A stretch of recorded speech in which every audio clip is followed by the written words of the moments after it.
Hi, welcome to Architrave Studio, where learning is easy.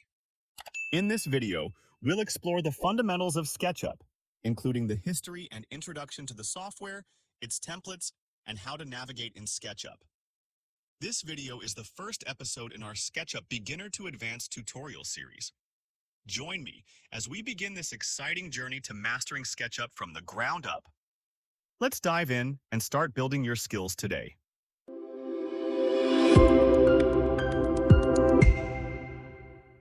Before we explore SketchUp, let's have a quick look at its history. What is SketchUp? SketchUp is a powerful 3D modeling software primarily used for creating, editing, and visualizing 3D models. It is widely used in fields such as architecture, interior design, construction, engineering, and urban planning. Owned by Trimble Incorporated, SketchUp offers both a free, web-based version and several paid subscription plans for desktop applications, compatible with both Windows and Mac operating systems. The software was originally developed by a startup company at Last Software of Boulder, Colorado, which was co-founded in 1999 by Brad Shell and Joe Esch. In 2006, Google acquired At Last Software due to its development of a plugin for Google Earth.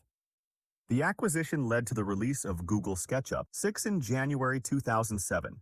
A free version of the software that included integrated tools for uploading content to Google Earth and the Google 3D Warehouse. In 2012, Trimble Navigation, now Trimble Incorporated, acquired SketchUp from Google. Since then, SketchUp has continued to evolve, with SketchUp 2013 being released in the following year and the introduction of a new website. SketchUp currently offers various subscription options: SketchUp Pro, SketchUp Studio, SketchUp Go, and the SketchUp free version, catering to different user needs from professionals to hobbyists. In this tutorial, we will use SketchUp Pro 2023 for Windows. To get started, let's open SketchUp. After installing the software, you should see the SketchUp icon on your desktop. Just double-click the icon to launch it. Alternatively, you can go to the Start menu, select All, find the SketchUp 2023 folder, and click on the SketchUp 2023 icon.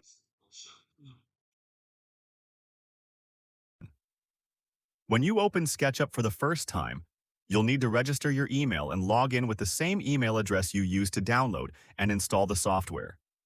If you're using a trial version, you can begin your 30-day trial once you're logged in. Once opened, you will be directed to this area. This icon here contains your account information where you can manage your licensing and sign in or sign out through your email from SketchUp. If you click Learn, you will find some resources, forums, and videos about SketchUp. To exit, click Files.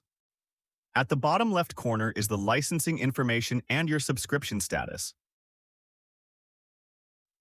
SketchUp offers a variety of templates, each with different background colors, starting views, units of measurement, and tags. To explore more options, click More Templates. Each template includes a scaled 2D figure. If you'd like to set a default template, click the heart icon next to your choice. This will make your preferred template load automatically when you start a new file or open SketchUp, including the correct units. Let's try to click Architectural Millimeters. As the name implies, this template is set to millimeters. You can change your template by going to Help. Welcome to SketchUp. If you like this video, please don't forget to click subscribe so we can continue to make free lessons for you. Now let's learn how to navigate in SketchUp. Getting to know the SketchUp interface is a great way to start understanding all the tools and features available to you. At the top of the interface, you'll see the title bar. The title bar contains your standard window controls, the name of your model, and the version of SketchUp you are using. The menu bar provides access to menus containing most of SketchUp's tools, commands, and settings. The following menus appear on the menu bar: SketchUp, File, Edit, View, Camera, Draw, Tools, Window, Extensions, and Help. This is the Getting Started toolbar. The Getting Started toolbar is the default toolbar and contains all the basic tools you need to begin creating 3D models. Let's take a look at the toolbars. SketchUp tools are sorted into several toolbars. The Getting Started toolbar is the default toolbar seen when opening a new model. All other toolbars can be activated using the View menu. In SketchUp, you can decide which toolbars you want to see. By clicking Toolbars in the View menu, you can open the Toolbars window. In Toolbars, you can select which toolbars you'll see in SketchUp. In the Options tab, you can choose to show screen tips on your active toolbars or to use large icons. Once you've selected which toolbars you would like to use, you can then arrange them to best fit in your workspace. If you right-click on a toolbar, you will see the list of toolbars, allowing you to toggle visibility.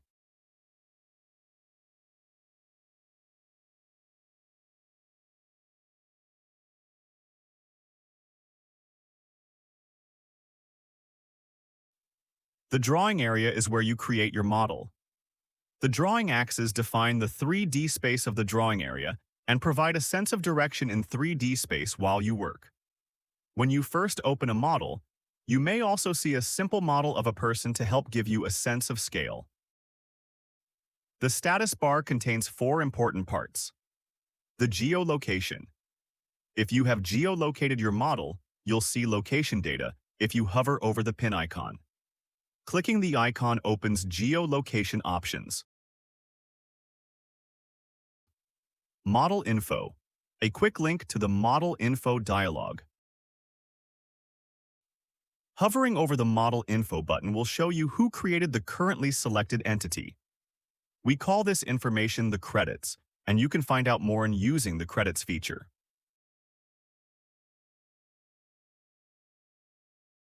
Tooltips. Whenever you use a tool, you will see helpful information about that tool in the middle area of the status bar, including usage and modifiers. Measurements.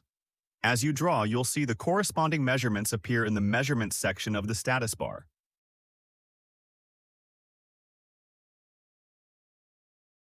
You can also type values here to modify the measurements of selected entities or create evenly spaced copies.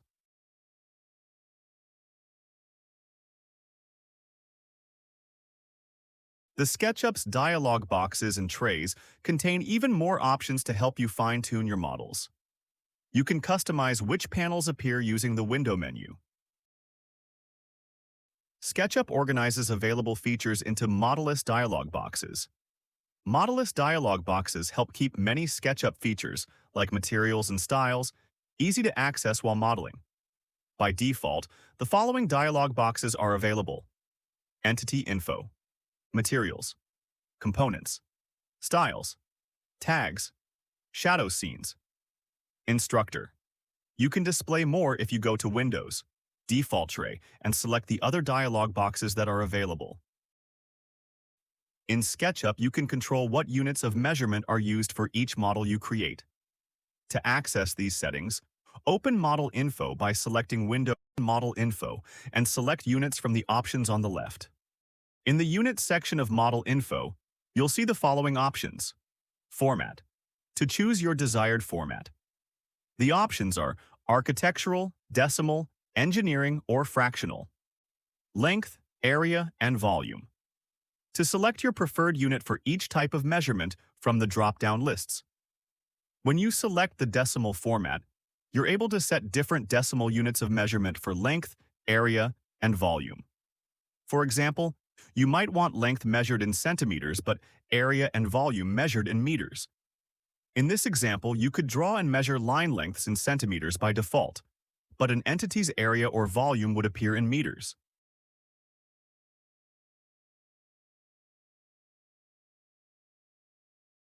Display precision. For each format, you can select how precise you want measurements to be.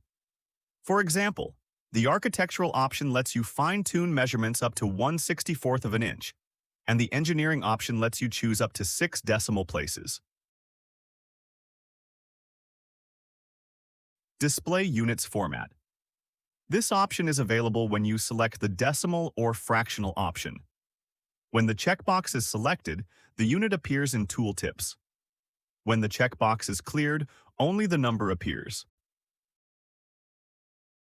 Force display of 0 dash. This option is available when you select the architectural format. When the checkbox is selected, trailing zeros appear in unit measurements, such as 3 feet 0 inches instead of 3 feet. Angle degrees, use the drop-down list to select how precise your angles need to be, up to 3 decimal places. In the next video, we'll explore how to use each SketchUp tool step by step. If you found this video helpful, please show your support by hitting the subscribe button and turning on notifications so you never miss an update on our upcoming tutorials. See you in our next video.